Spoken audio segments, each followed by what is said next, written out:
వాళ్ళని బండకేసి కొట్టి ప్రజా ప్రభుత్వాన్ని తెచ్చుకొని ప్రజా సంక్షేమ అభివృద్ధి పథకాలు అమలు చేస్తుంటే మళ్ళీ కుట్రలకు తెర లేపుతున్నారు. ఇప్పుడు ఆయన ముఖ్యమంత్రి అపోజిషన్ లీడర్గా ఉన్నప్పుడే నీ గేటు అన్నిండు, ముఖ్యమంత్రిగా అన్నాడు. ఇప్పుడు పెద్ద పని కానీ మమ్మల్ని రెచ్చగొట్టకండి. కేటీఆర్ మూలంగా మీ పార్టీ బజార్లో పడ్డది. కేటీఆర్ మూలంగా మీ పదవి ఊడిపోయింది. పెట్టి నామరూపాలు లేకుండా కేటీఆర్ చేస్తుండు. ఇకనన్నా ఆయనను మందలిచ్చి ఇంట్లో కూర్చోబెడితేనన్నా మీ పార్టీ అంతో ఇంత బతకడానికి అవకాశం. ఇంతమంది ఆవేదనను రాజకీయ కుట్రగా చిత్రీకరించి ఇంతమంది బాధను, ఇంతమంది ఆడబిడ్డల బాధను కేవలం దీనికి రాజకీయ రంగు పులిమి భూములు గుంజుకునే కుట్ర చేస్తున్నది రేవంత్ రెడ్డి ప్రభుత్వం. ఇలా ఈ ప్రజా పాలన మీద ప్రజల తిరుగుబాటు నీ కొడంగల్ నుంచే ప్రారంభమైంది. నిన్ను ప్రజలు గద్దెదించేదాకా కూడా వదిలిపెట్టరు అని హెచ్చరిస్తా ఉన్నా.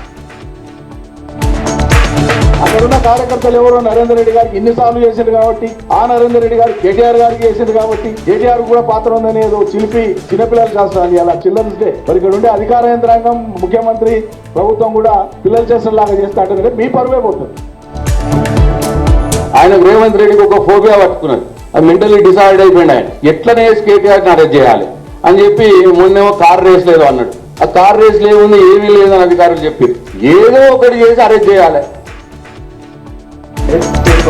రాబోయే రోజుల్లో ఎవరైనా సరే గంజాయి అమ్మిన, గంజాయి పండించిన ఉక్కు పాదంతో ఈ ప్రభుత్వం అణిచివేస్తాం.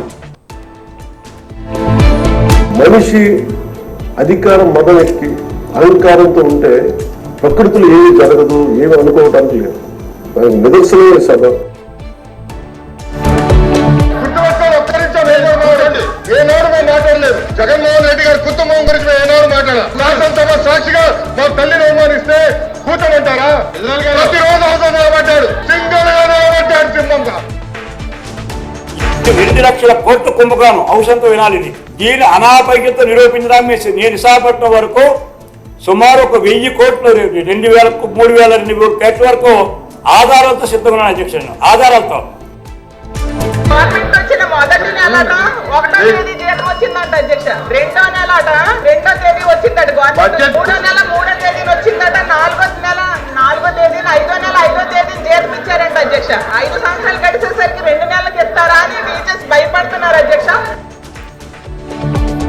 మహిళల పట్ల అసభ్యకరమైనటువంటి పోస్టింగ్లు పెట్టినా, మహిళల పట్ల అసభ్యకరమైన ప్రవర్తన ప్రవర్తిస్తే మొట్టమొదట వాళ్ళ నాలుక కొయ్యండి అని చెప్పేది రాయలసీమ బిడ్డలే.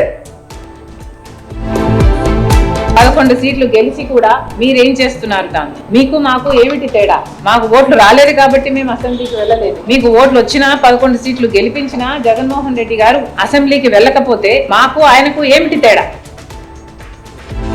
చంద్రబాబు లాంటి వ్యక్తులు, నీచ స్వభావం కలిగిన వ్యక్తులు, రాజకీయాల్లో పదవి కోసం ఏ కార్యక్రమానికైనా దిగజారేటటువంటి వ్యక్తి, ప్రజలను చీట్ చేసినటువంటి వ్యక్తి నారా చంద్రబాబు నాయుడు గారు.